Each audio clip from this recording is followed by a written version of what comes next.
Christian and polyamory are two very important labels to me, even though both of those come with so much baggage. Right. I want people to know someone who is those things, who represents, in my opinion, good things with both of those labels. Yeah, no, absolutely. And I think you can make labels empowering if you take like the power back in them. But I agree.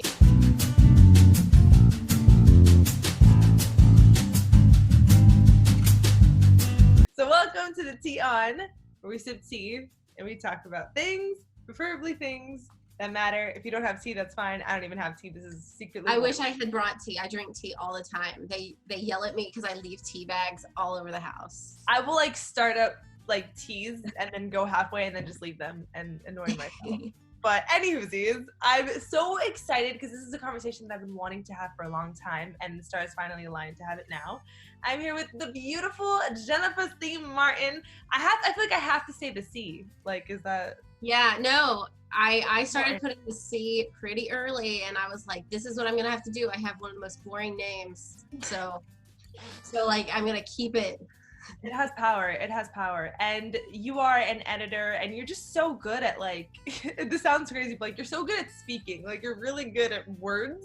And I feel like above all else, you have such a unique and powerful voice. And it's combined with the fact that you are very unapologetic about who you are and very open and very vulnerable and comfortable in your vulnerability, which I think is so powerful and something that all humans should adopt. And that is why I'm so excited to have you today, because you have many titles. Can I just say that? Sure. So you're polyamorous, but you're also a Gemini, a Christian, a writer, a mother, and you do all of them boldly and beautifully. And I want to have a conversation about them because yeah, I think, like we were just saying before this, I think there's a lot of power in conversation. That's kind of the whole point in this. And I think, especially just honing in on like what a polyamorous relationship is and what that means to you, I think shedding light on that can just help empower some people who perhaps want to explore this avenue of love. And that, I don't know, there's like a sense of shame behind it that shouldn't exist. So that's what we're going to talk about today. Perfect. And I'm super excited. So before anything, I wrote like, it's not even really a statistic, but I guess it's a statistic, but it says that estimates based on actually trying sexual non-monogamy are around 1.2 to 2.4 million people in the US. But then an estimate based solely on the agreement to allow satellite lovers is around 9.8 million, which is a lot. That's a lot of people. But it's funny because they have to say estimates because the numbers aren't 100% accurate, because so many people who are in these relationships oftentimes remain closeted.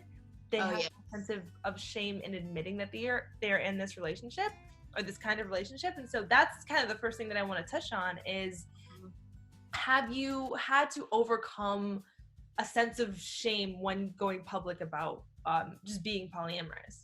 Oh, 100%. Right. Like, I'm from a very conservative Christian background. I'm from a small hometown. I got married. I went to a Christian college, Lee University, they're certainly better than other Christian colleges that are currently in the news. Go off. And, but I met my husband, Daniel. I was 18 years old. And then by the time I was 20, I was married to him. Wow. There's a saying at my college, ring by spring, which is that you would meet someone at college and then get engaged. Oh, that's wild. I was not the only person I knew who got married that young, but I might be the only person I know who's still married. Oh! Tea. Oh, no. And so I was just like set to try to have this very traditional life. And I have 2 kids, 9 and 7, and I had them both before I turned 25. Wow. So So like I was just set for this like normal life, and my parents were so happy and proud that I was doing all these domestic like happy things. And so when I came out as polyamorous, it was not well received by my family at all. Right. It was more well received by my husband's family but because they're very not conflict averse people. I'm sure that they don't approve, but they're very kind and warm. So I got really lucky with that. But I didn't, and another thing is that I didn't come out as polyamorous until I had left the evangelical conservative Christian world behind. We do go to church still. We go to a United Church of Christ church. My husband is on the church councils. We're actively involved. I mean, it's all been by Zoom for months and months now, but I watch the Zoom meeting every Sunday and stuff. Right. So it was a lot of shame. Like, I remember even among progressive Christians, because I follow a lot of progressive Christians. I'm big in the progressive Christian. I wouldn't say I'm big in the progressive Christian community, but I follow a lot of people in the progressive Christian community. And even then, they'll be like, okay, well, we're okay with homosexuality now, but not polyamory. Like, you can only have gay sex within marriage. And I'm like, you have not unpacked all of the purity culture stuff that you've grown up with. Right. Like, you need to really re-examine what it is you're against here. Right. Like, I don't understand why you think these elements of just like trying to control people's sexuality are okay in one instance and not the other. Oof, 100%. Oh my God. So I can imagine how just another level of, because I think if someone already is apprehensive about dealing with shame, I think growing up in a conservative environment, I think that's a whole added layer, right? Like, just. Absolutely. Totally. It's really rough. And I had already dealt with so much shame around my sexuality. I had sex in high school with a boyfriend, and you'll like this story. When I lost my virginity, I had a True Love Waits ring, and I threw it into the lake afterward while crying. But then I continued to have sex with while crying. And so when I went to my Christian college, lots of people go to college and they lie about having had sex, and I lied the other way. I was like, yes, of course I'm a virgin. Just like you all. It was just like crazy shit. And then so you're just like unpacking shame. And when I look back and I think about all the depths I went to lie so that people wouldn't think I wasn't having sex. And also, having sex was against the rules at my Christian college unless you were married. Oh my God. My God. Imagine it like being a rule, like in your, like it just is. Oh yeah. You have to sign the community covenant. It's crazy. And I mean, obviously most people don't follow it. They also say you can't drink or smoke, and people do all of that too. If anything, like, those people have never been exposed to any of that, so they go a little crazy. Right, exactly. I think it oftentimes has like an opposite effect, I would say. But I mean, I truly couldn't imagine. I just did an interview about just sex and spirituality, and we're talking so much about how such fundamental beliefs rooted in religion can oftentimes we don't even realize that our own beliefs stem from what is expected of us because of religion and stuff. So it's important that we find our own voice and we figure out what it is that we want for ourselves. And so I think you doing that boldly is really empowering. And so what's so interesting to me is that I feel like someone who would observe your story and your timeline, you being obviously someone who I feel like is very liberal and progressive these days, I feel like with you sort of shifting that people would assume you would stray from the church, but it's beautiful to me that you still have such a deep relationship with religion. So I want to know how your relationship with religion, your viewpoint of religion has shifted with you shifting into your own sexuality and polyamory and all of that. When I was in high school, I was sort of way more conservative, but I just started meeting, I had grown up in a really small hometown, and then I moved to Tallahassee for high school. Right. And I just started meeting people who were gay, and I was like, there's literally nothing, there's nothing wrong with these people. And so I joined the Gay Straight Alliance in high school, even being kind of conservative back then. Right. And I just started thinking my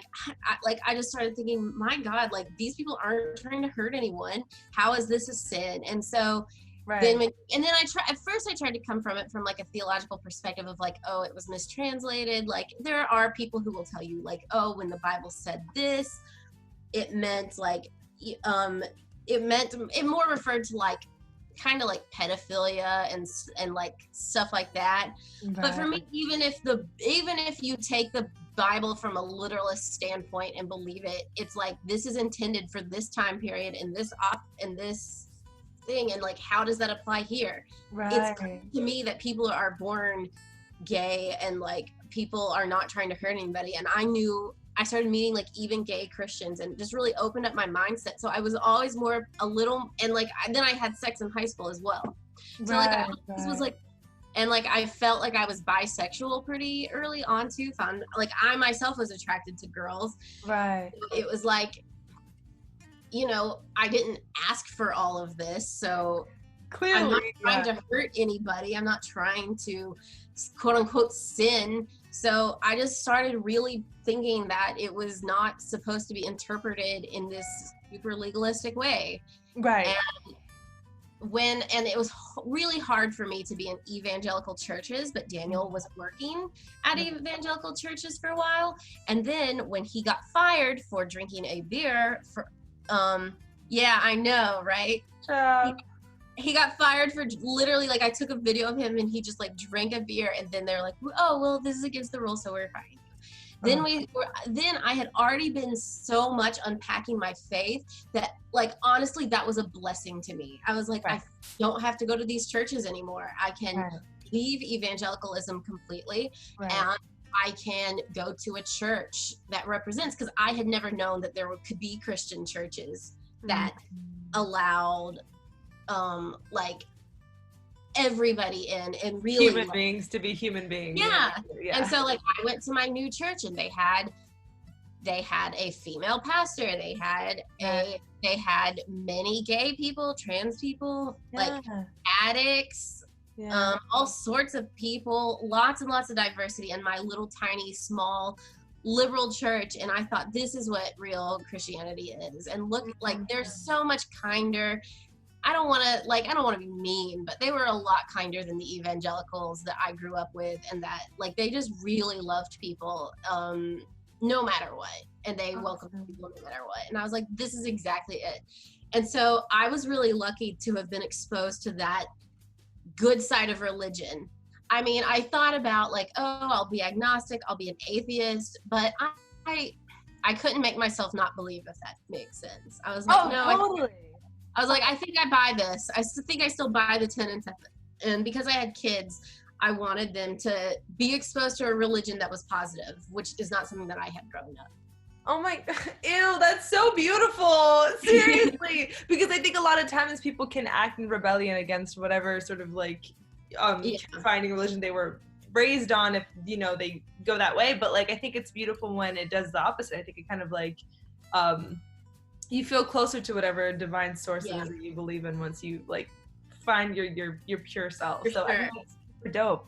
And so something that I'm so curious to know, because I feel like when you get into the realms of like what polyamory is and all of that, I think it's oftentimes said that many who participate believe that monogamy is simply unnatural. And so I want to know if that's how you feel, or is it just like, do you think it's just all preference? No, I definitely don't think monogamy is unnatural. A lot of people if I say something about, if somebody who doesn't know me gets mad at me on Twitter, they'll be like, oh, you're polyamorous because you're just a whore with unstable relationships. And I'm like, no. I'm like, I've been married for, it was 12 years this August, been with Daniel for 14 years since I was 18 years old, and he is like the best husband ever. I could rave about Daniel all day long. Daniel is like he's like my best friend. Like, I love him. And not only that, my parents are madly in love. My dad sends me texts of pictures of my mom, like, look at this beautiful woman, she's the greatest. So I don't have bad experiences with monogamy. I didn't cheat on Daniel until, I mean, like, I've struggled, let me be fair, I did struggle with flirtations and sexting, but I didn't like have an affair and then be like, oh, I can't be monogamous. I talked to Daniel about it first. So like, I think monogamy is probably good for some people, but I've just never been inclined. Like, I just remember having crushes on multiple people for as long as I remember. And I thought, well, I'll find the one and that'll be good enough and I'll be over all of this and I won't think about girls anymore. That's not true. I won't think about other people anymore. That's not true. Right.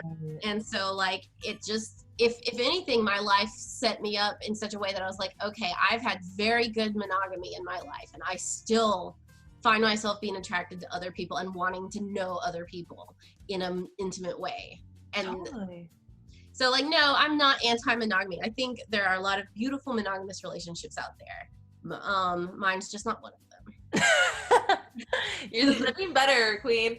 That is, that's beautiful. I think that's also important because I think sometimes there's like monogamy shame, if that makes sense. No, that especially in queer circles. I know a lot of like LGBTQ people who are like, I just want to be monogamous. Like, I'm sorry. I'm like, you don't have to be sorry. You can want to be monogamous. It's okay. Yeah. It's also just like, I don't know, as I'm like navigating this in my own personal life, I'm like, I don't know, I feel like we also get scared by like labeling everything. I'm like, sometimes you're just a human having a fucking human experience. Like, I don't know, it's Yes, I feel like that too. Yeah. I just try to claim the labels, if only, I just sort of claim labels. Like Christian and polyamory are two very important labels to me, even though both of those come with so much baggage. Right. I want people to know someone who is those things, who represents, in my opinion, good things with both of those labels. Yeah, no, absolutely. And I think you can make labels empowering if you take like the power back in them. But I agree. But I totally agree with what you're saying. And so another thing that I'm like so excited to dive into is the fact that right now you are living with 2 partners. Yes. I know you're so excited to transition into that. So like, congratulations.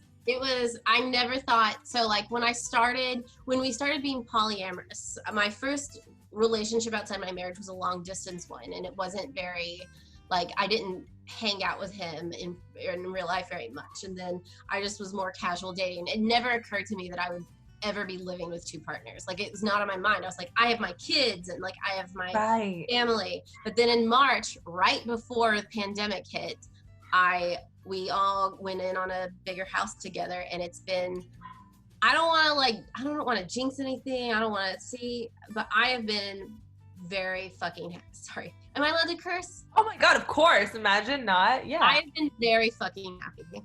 And I have been just You can tell. And like, I don't even know like how I could have done it like with my kid. Everybody is home all the time. That's something you should know. All 5 of us are home all the time. My kids are home all the time. Their school's about to start, all online. Oh yeah.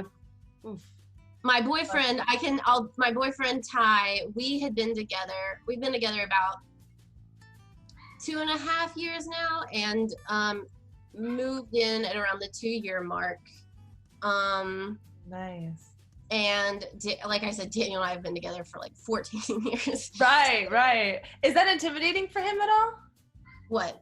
Is that intimidating for Ty to know that like you and Daniel have been together for so long? There's like sort of a different dynamic. I don't know. Right. I've never asked him that question before. But Daniel and Ty are like really good friends. We have a really good group dynamic. They're not together. People always ask that. They're not together or anything like that. Oh, I didn't even think to ask that, but that is key. People are like, somebody asked Ty, because like they do not do curated Instagram pictures for me, no matter how much I want. I would have like a polyamorous Instagram blog, but they're like, no way. But I did get them to take one. Did get them to take like one family photo of like them on either side of me and my kids in front of me. And somebody messaged Ty and they're like, are you in a throuple? He's like, no. What I do is that I sleep in one person's bed for 2 days, and then I switch on every 2 days. Gotcha. Right. And I was going to ask, especially with like the dynamic shifting in terms of like living together, was there a time where you're like, okay, like house meeting, like here are the boundaries and barriers, or the rules? We had a lot of discussions about it, and they were all like, everybody seems to be in agreement. I'm really like, I guess I'll just say that I'm like the manager of the house, because Daniel and Ty are both extremely laid back. And also you're the only like woman in the house, right? There's because your kids are. Oh yeah, I have 2 boys, so I am the only woman in the house. Right, which love that. It's a good energy, but I do say I miss having that. I miss femininity a lot. Estrogen, yeah, totally. Yes. So you had to like basically sort of, were you like the leader and like these are what the boundaries and the barriers are in terms of like living together? Yeah, I mean, we don't really fight. I just have like natural chores sort of taken place. Like Daniel only works part-time, whereas Ty and I work full-time. And Ty completely transitioned, whereas I had already been working from home for like 5 years. Right, yeah. Ty had not been working from home. He was working for like a local corporation here, and now he works from home full-time. Right. And so Ty has his own room and his own office so he can have a little space. And we also had to talk about like parenting stuff. Ty, I wear a ring for Ty because when Ty moved in with me, there were we had to have a lot of conversations that I wouldn't have had to have if I didn't have kids. Like first I had conversations with my children and I told them, I was like, this is what we're thinking of doing. Are you okay with this? Of course. Like, I'm not going to invite people to be in my children's space if they're not comfortable with it. But Ty had already basically been coming over all the time anyway, and living with us on the weekends basically. So it felt like to us it all felt pretty natural. And then so Ty has taken on more of a parental role, and we had to talk about that and like what it looks like. And it means like Ty and I are. We can't get married. You can't get married to more than one person. Right. But Ty and I are very committed to each other. Like if we have problems, we're going to go to counseling. You're going to stay involved in my kids and my family's life if something is wrong. Right. So I just had to make sure that he was prepared to make those kind of commitments. And he was. Right. Oh, we love to see it, honestly. Yeah. And I mean, I can just see that I was able to like just watch from afar, like the transition, like when he moved in, and I can see that you're so much, I don't know, you seem very happy. You seem very in your peace. And I think that's am. And he was pretty private at first. He wasn't sure. Like he is. So Daniel is more polyamorous. He hasn't been able to see his girlfriends as much because they are also like part of the polyamory community. So they have their own partners and, they've been quarantining. Today, Daniel went on a social distance date with his girlfriend, so that was cute. But Ty is actually more monogamish. Like he was like, am I going to devote my life to like a woman with a husband and children? It's like a big question. So of course. Yeah, so like he had to really think about it, but we just kept like hanging out and really liking each other, and like our dynamic worked so well. And eventually he was just like, yeah, like, fuck it, let's do it. Literally, yeah. And I think that's kind of how you have to embrace it, because there's no blueprint to any of this. No, right? I didn't think that I would ever invite another partner to live with my children. It had to be like the right fit, and it was. Exactly. And so speaking of children, I feel like, you're an incredible mother, and I feel like I don't even need to ask, because I think kids develop the way that their parents lead them and in the environments that they're raised in. And I think I'm very excited for this new generation that is coming up, because Me too. They're being led by people who are open-minded, and so I think your kids are going to be just like the most flourishing, and just their hearts are going to be so open to so many different kinds of people, which I think is beautiful. So I don't think there's any questions there, but I am curious to know if you had to deal with like parent stuff. Because I'm sure that they maybe have friends and their parents are probably, especially I'm very shy about that aspect of it. I know what you mean, but I have one good parent friend who I met through Donovan's school, and eventually I just put like polyamorous in my Instagram bio, and like they met Ty, and like they came to my house and they saw that I had 2 partners, but like I'm really lucky that they're really progressive. And I also have other like Daniel's girlfriend that he went on the social distance park date with today has kids, so my kids have been exposed to other polyamorous parents. Like for me, like it's really important for me to see them having other kinds of families. But I did sit down with my oldest, and I was like, listen, buddy, I'm like, not everybody has a family like this. In fact, they probably think it's a little weird and unusual, and like your grandparents don't necessarily like it either. I mean, they're just like, so, and he was just like, oh, well, I just remember like having this super serious conversation with my oldest about it, about how, because I'm like, I just, you know, like this is going to make you a little different from other kids. This is going to make you a little strange. And he was just like, oh, that's okay. Like, I just disagree with their opinion. And I'm like, what an amazing response. What a beautiful person. Meanwhile, I'm like, I have my pitchfork ready to defend. And he's like, I just disagree. Kids are just pure. Yeah, and I asked them, and they said it's really nice to have. The other day, he said it's great to have 3 parents. There's always somebody to help. Why is that sentence alone like so iconic? Like there's always someone to help. Yeah. That is so cute. And just, I think kids, we don't give them enough credit. I think that they're so much more intelligent and able to navigate. They are. I've been really impressed by my kids. Totally. I mean, I'm afraid like one day we'll have a situation, and because of like pandemic, you know, it's not like we've been inviting lots of kids and parents into our house and stuff. Right. But I am worried about maybe one day like somebody will be like, oh, well, we don't want them to go over to the polyamorous kids parent or their house. But I haven't run into that yet. And I just, I mean, you can't really prepare them for that, but I did tell them there are some people who will think it's bad. Right. And that's just kind of, that's just life at this point. But I will say that I think that the world that we're cultivating right now, I think we're easing into a direction in which shit like this isn't going to fucking matter. You know what I mean? Absolutely. Like, I mean, I've only been really open about it with one other parent, and they were very like warm and kind about it. So that's so beautiful. I have a lot of online mom friends who are pretty like open about it, and then of course I have a lot of other friends who are parents and also polyamorous, or at least non-monogamous, and they aren't out about it at all.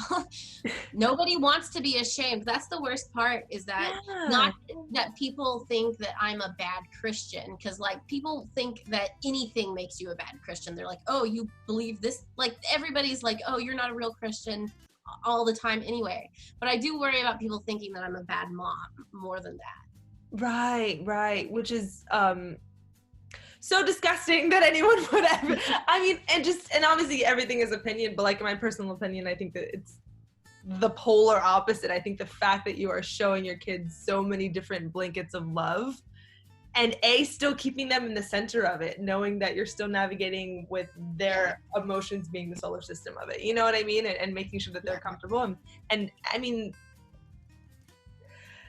I wish I could see the future and see that they're going to come out such better human beings as opposed to kids who are being like sheltered and you know what I mean, molded in a different way. So no, I think if it matters, I think that you're the best mom. But obviously people are no, they're really lucky that we know a lot of progressive minded parents and other polyamorous parents, but totally. I'm sure I can't shield them from every bigoted person in the world. And honestly, it's almost good that they have those experiences so that they can understand that like not everyone in the world is going to think like you or view the world like you. And that's kind of what maybe in some ways makes our world beautiful, is the diversity of I don't know, whatever. I'm also just like annoyingly optimistic, but one of the last questions that I have is, do you ever deal with like territorial emotions or feelings of jealousy at all? Was that something you had to overcome? With Daniel, almost never. Daniel and I have had such a good, solid relationship for so long. I don't know if he ever really dealt with it towards me, but the polyamory is good because it opens you to having so much communication with your partner. My relationship with Daniel and my communication with Daniel got better after becoming polyamorous, because we talk about anything. He's like, I'm hurt because of X, and I'm like, how can I make that better? Rather than just like seething or just like holding all this stuff inside, because if you don't communicate, then it'll be disastrous later.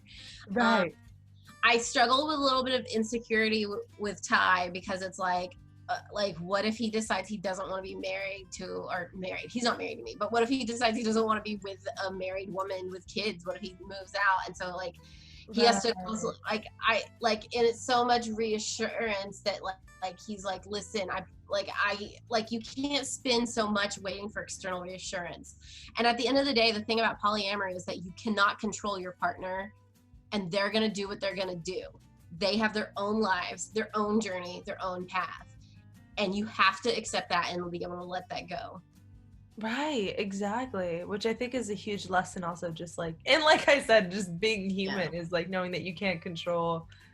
There's actually a word called compersion, which is the opposite of jealousy. It's when you feel warmth and happiness and joy towards your partner experiencing love and happiness with another person. Wait, ew, I've never heard of that word, but I love her. Yeah, there's so many poly-specific terms that are sort of annoying, but that one's a good one. No, I love that one. I love the word compersion. Yeah, I would just I was gonna say tattoo on that. I would tattoo that on me. And I really just like, especially when people are like, oh, Daniel's so dreamy, he's so nice, he's such a good boyfriend, and I'm like, yeah, he is. Yeah, he is. And two of them. Yeah, and I don't think Daniel and Ty have any problems. If anything, I feel like just like daily stuff, like if you think of it of like a normal roommate situation, it's always like them versus me. Like oh, Daniel didn't say this, or no, why don't you go apologize to Ty? And I'm like, come on, guys, I'm outnumbered. True. And like I said, especially like holding your own as like the woman and like such a like testosterone down. Oh God, so much of that. They're very chill. They like really enjoy each other's company. They enjoy and I guess I don't want to say anything bad about myself, but I'm a bit of an emotionally demanding person. So it's nice that I don't rely on one person all the time for everything. Right. Honestly, it's probably like easier for them that they can like, like put for sure. Like totally. They have their own time and they have their own thing. Daniel has been able to get more back into Magic the Gathering. Ty has like streaming, and then I just spend time with the other person. Oh, that's beautiful. Honestly, that works out. It's like less of a headache. And lastly, but not leastly, I want to know if there are any misconceptions about polyamorous relationships or polyamory that you think need to be. A lot of people assume that it's just like me and Daniel hunting for a third, which is it's called unicorn hunting, and it's when an established couple seeks a bisexual woman to enter into a threesome. I mean, I've had group sex, but it's never been like that. It's always been organic. And like it's never like, I'm not looking for like a third to complete our triad. I just explore it in individual ways. And like I just explore it on my own, and then I don't know. And I would say, like, there's all sorts of different polyamorous people. I've met Republican polyamorous people. I've met like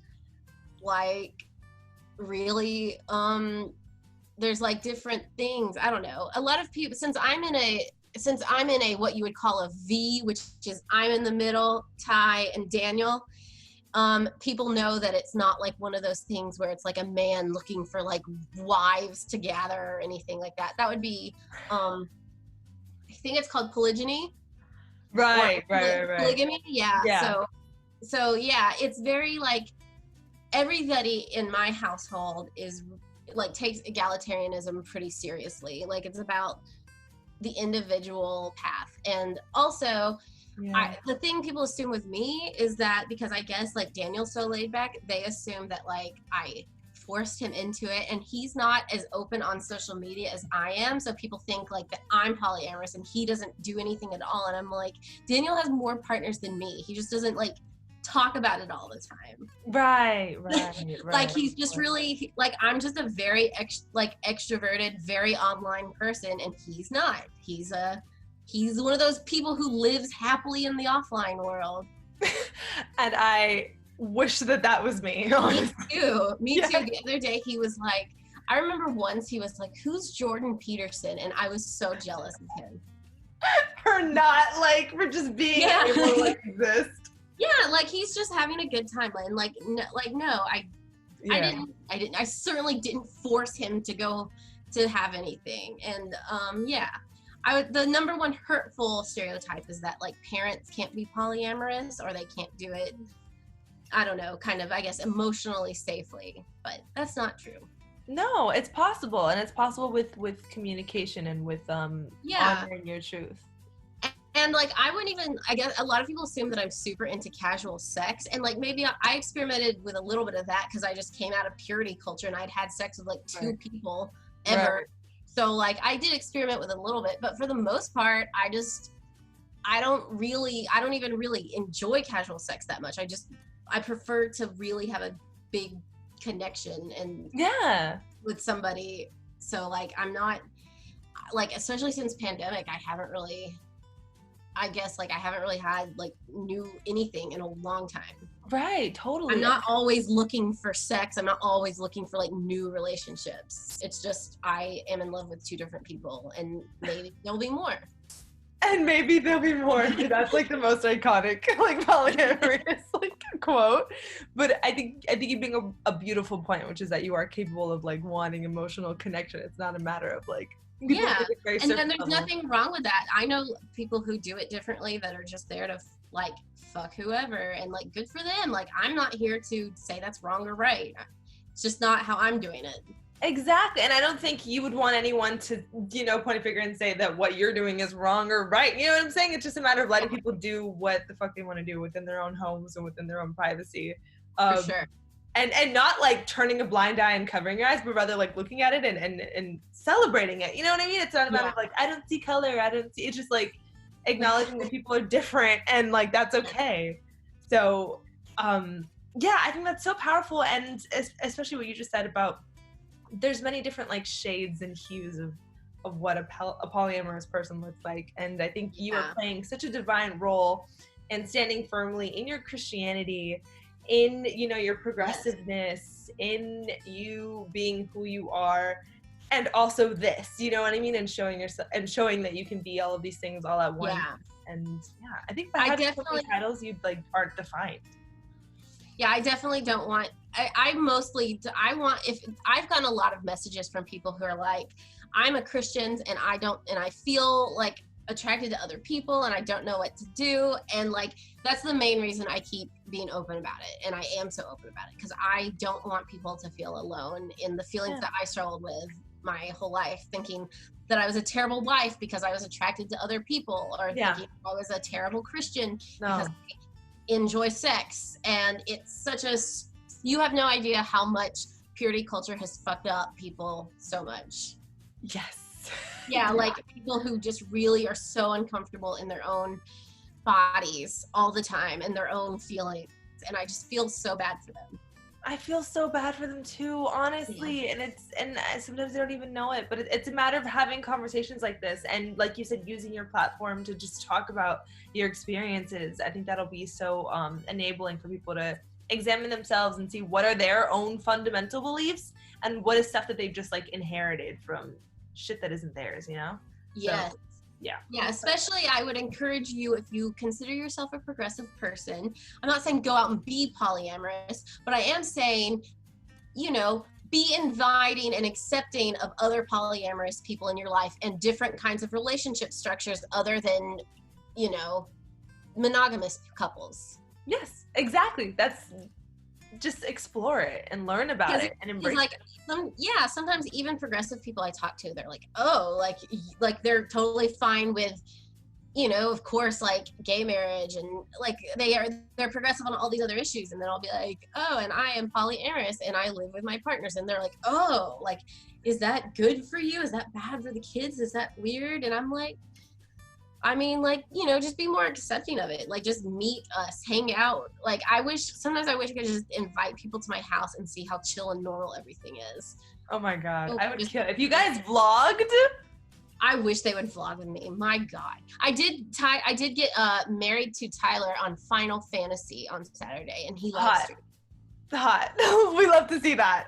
Well, please think about vlogging because I would be so into that. But otherwise, thank you so much for like just sharing your voice on my platform. And for, like I said, I think just standing boldly in who you are is like part of your soul's mission for sure, because you are such a divine and unique person that like thank you, and thank you for inviting me on. I feel very honored to be on your show. Honey, period. There was no one else I wanted to do this with, but yes, thank you. Where can the people find you? They can find me on Twitter being annoying at not really JCM, and they can find me on Instagram at Jennifer C. Martin. Hot. We'd love to see it. You can find me and Jasmine Kylene or LalaLuna.tv. But otherwise, I hope everyone has a good day and minds their business and stays healthy.